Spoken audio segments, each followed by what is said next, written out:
This is Democracy Now!, democracynow.org. I'm Amy Goodman. We end today's show in Nashville, Tennessee, where the mayor recently introduced 4 new measures that attempt to protect free speech rights while also addressing what some call the city's Nazi problem.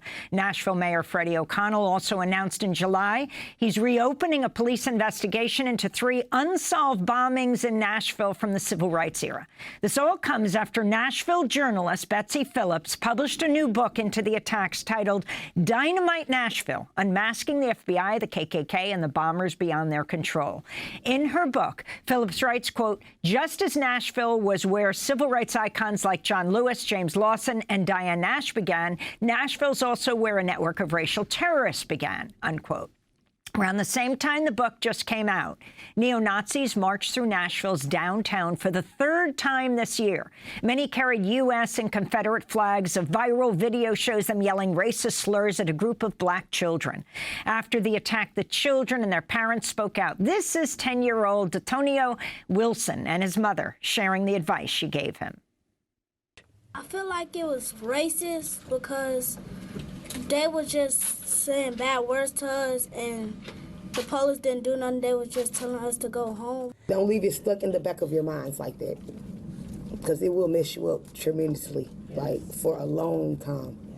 For more on this, I spoke with Betsy Phillips about her new book, Dynamite Nashville, for which she spent nearly a decade trying to uncover the truth about the 3 civil rights-era bombings in Nashville that all went unsolved.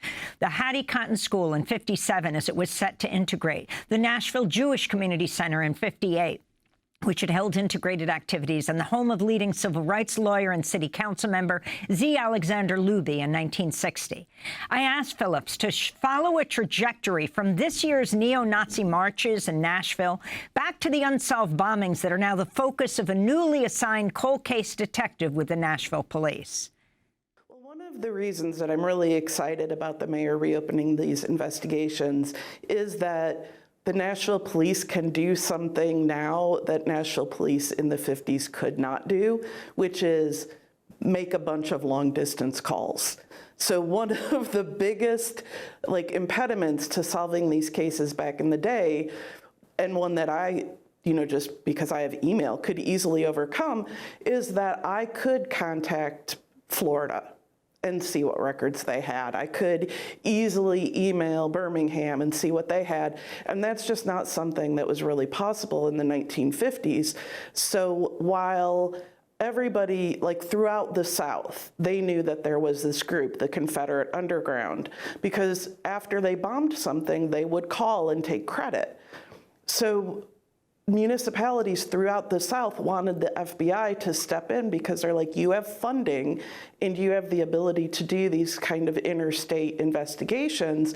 And look, they're using the same name throughout the South for both these bombings of black institutions and bombings of Jewish institutions. So you figure out who they are and we'll stop them. And the FBI was just repeatedly was like, no, these are local matters. They're unconnected. They don't have anything to do with each other. And so they were just able to continue their activities. And, members of this network were even present in Birmingham in the week before the 16th Street Baptist Church bombing. So, the implications of not catching them while they're in Nashville were enormous for the nation. So let's get real specific. Of course, Sure. The Birmingham bombing was 1963 in Alabama. Let's start with the Hattie Cotton School in 1957 that was set to integrate. What happened? Yes. Right. So John Casper, who was a racist activist, had been in town all month basically fomenting discord.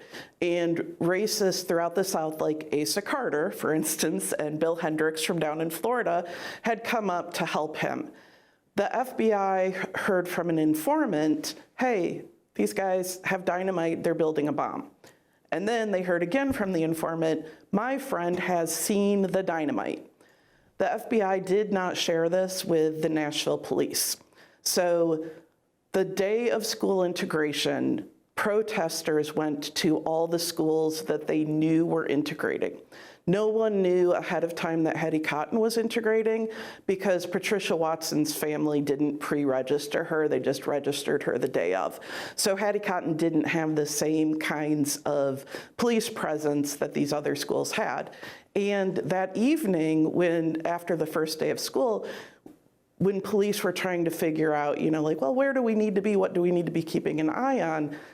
They only went to the schools where there had been mild riots. I don't know how to better put that, demonstrations that day. And since there hadn't been big demonstrations at Hattie Cotton, they left it a sitting duck. So that night, at right about just after midnight, the school blew up. The whole east wing was blown up. And then in the aftermath of that, one of the things that got me hooked on this, where I was like, whoa, this is much more complicated than I realized, because in the FBI records, they talked about, like, we have these witnesses, we are not sharing them with the Nashville police. And then in the FBI file, there's a memo outlining, like, yes, we had this information, here's when we had it, blah, blah, blah. And someone had crossed through September 10th, the day of the bombing, and backdated it so that it looked like they had informed the Nashville police before the bombing that they knew that there was dynamite in town and this bombing plot. So that's when I was like, well, clearly this is a bigger story than just, like, racist blow up a school. Like, why is the FBI behaving this way? Why is the Nashville police behaving this way? And then as I'm going through the FBI file, towards the end of the file, I find a report that the FBI is hearing from an informant who did the bombing.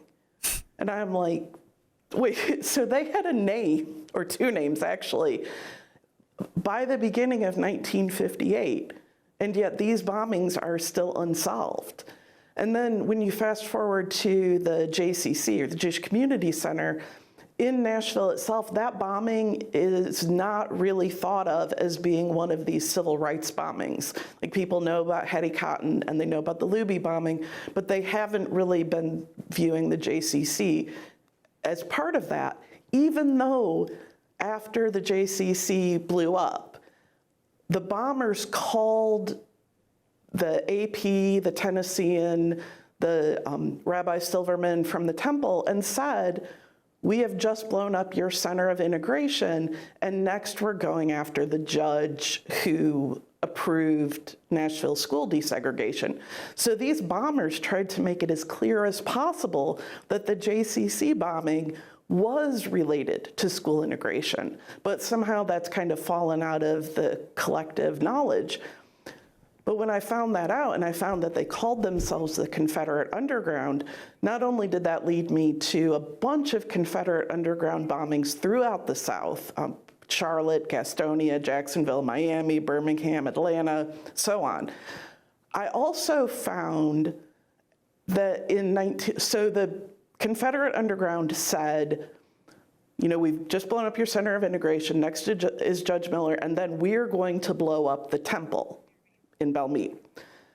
In 1981, a group calling itself the Confederate Vigilantes tried to blow up the temple. So I went to talk to the head of the Confederate Vigilantes, Gladys Gergenti, to ask her if the Confederate Vigilantes and the Confederate Underground were related. And apparently, weirdly enough, I was the first person to ever do that, even though she was extensively interviewed by the FBI and the police. So I spoke with the US attorney who had prosecuted her. And again, this is just like a matter of technology and the difference, right? Because I was easily able to Google Gladys, and I was able to easily learn that she grew up here. But the US attorney who tried her thought she was from Detroit because that's where she and her second husband had lived for most of their married life. So he had never even thought to connect her to the bombings here because, as far as he knew, she didn't live here. So, that, again, like, in many ways, There were difficult things, but it was much easier for me to investigate these crimes just because, like, I have Google, and police and the FBI back then didn't. And then the third bombing, of course, is the bombing of Z. Alexander Luby's home in April of 1960. This, to me, the other two bombings, I have a pretty good idea of who did them. This bombing was the most difficult to solve, and I don't think that I have it 100% solved, but it definitely left like the least clues. And yet he was a sitting city councilman, so he was an active US politician who someone tried to assassinate. You would think that this would be something that people would want solved, just because they would want to know if they were also politicians, if they were in danger. Betsy, I want to play a clip of the civil rights activist John Lewis, who would later serve 17 terms as a Georgia Congress member, has said the Civil Rights Act and the Voting Rights Act were written, quote, with our blood. In a 1979 interview for the documentary They Loved You Madly, John Lewis spoke about that morning that you're describing right now, April 19th, 1960, and the bombing of the Nashville home of the civil rights lawyer, Z. Alexander Luby. Well, it was early one morning, about 6 o'clock. Z. Alexander Luby, who had been a strong supporter and defender of civil rights, a member of the city council, the first black member of the city council in the city of Nashville. He was a NAACP Legal Defense Fund lawyer, and he had been the legal counsel for all of the students that had participated in the city and that brought some of the original school desegregation cases and worked with Thurgood Marshall. We heard that his house had been bombed, and all across the city, on the different college campuses, we had a similar reaction to call a meeting of the Nashville Central Committee. The Central Committee was the executive committee of the Nashville Student Nonviolent Movement. By, I would say, between 6:30 and 7 o'clock, we were meeting. Shortly after 7, we had sent the mayor a telegram saying to the mayor that we would have a march on City Hall. The mayor was Ben West, was the mayor's name, to protest the bombing of Attorney Luby's house. By noon, we had more than 5,000 students from Tennessee State, Fisk University, American Baptist Theological Seminary, Meharry, and Vanderbilt, and people from the community with a sense of righteous indignation. John Lewis later became a Congress member representing Atlanta. When the march reached City Hall that day, activists confronted the mayor about the violence and asked if he believed it was morally wrong for the lunch counters in Nashville to be segregated.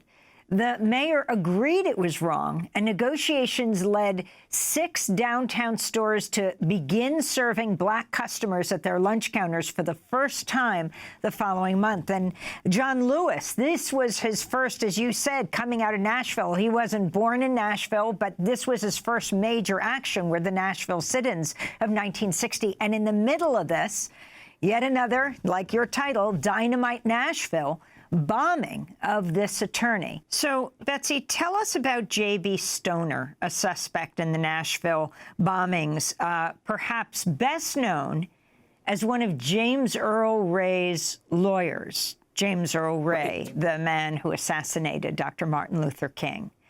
Talk about his connections. Right. So J.B. Stoner was a Chattanoogan who rechartered the Klan when he was in high school.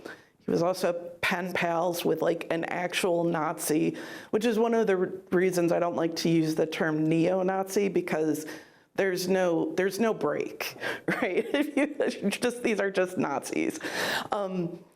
Stoner, at the time I'm looking at, seems to have been operating as somewhat of a like terrorist consultant So if you were a local Klan group that wanted to bomb a school or a church or whatever, rather than you having to go around practicing, placing bombs or building bombs, which would have opened you up to potentially getting caught before you could hit your target, you could just call in Stoner and he would walk you through how to build a bomb. He had connections that would bring you in dynamite. If you didn't have somebody on your team who was willing to actually do the bombing, as long as you supplied a driver, he could supply a bomber. So I started looking, just all of the places that he pops up. And at some point, and I think it is because of what he learned in Nashville helping with these bombings, he also then went to law school. So by the time you get into the 60s, what you see is that all the violence that J.B. Stoner is helping direct, if you got caught, then he could step in and represent you. So it was like a one-stop shop for evil. And finally, I mean, it was in Tennessee, not in Nashville, but in Memphis, 8 years later, when Dr. Martin Luther King was assassinated. A target of the FBI, J. Edgar Hoover, obviously despised him, targeted him.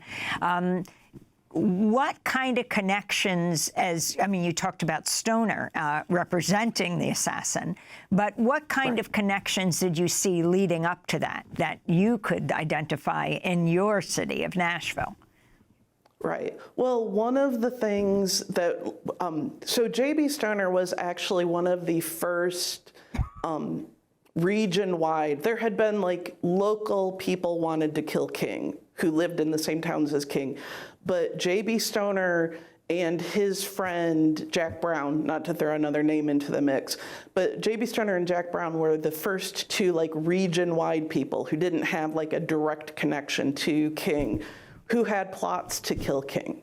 Stoner's plot was in 1958. And then Jack Brown told a friend in 1960 that he had been traveling from Chattanooga to Atlanta to try to figure out if he shot King, how could he get out of that neighborhood alive? So to see Stoner's name continue to pop up in these circles, and then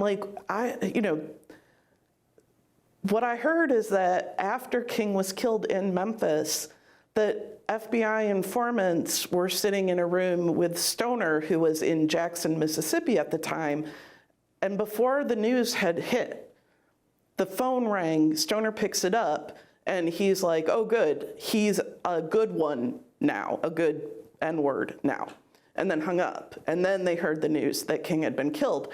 But the FBI's contention has always been that J.B. Stoner wasn't involved because he wasn't in Memphis. But one of the things that I found in my research is that Stoner, early on, he was directly involved with bombings, but very quickly, he came the week before, he set things up, and then he left town. So the fact that Stoner wasn't in town for, in Memphis for the assassination means nothing about whether or not he was involved. So that was very shocking to me to realize, again, if these folks had been dealt with when they were in Nashville before they were getting really good at committing violence and getting away with it, the 60s would have just looked a lot different. Betsy Phillips, historian and author of the new book, Dynamite Nashville, Unmasking the FBI, the KKK, and the bombers beyond their control. Her book prompted Nashville's mayor to now reopen a police investigation into the 3 civil rights-era bombings she focuses on. To see the full interview, go to democracynow.org. I'm Amy Goodman. Thanks so much for joining us.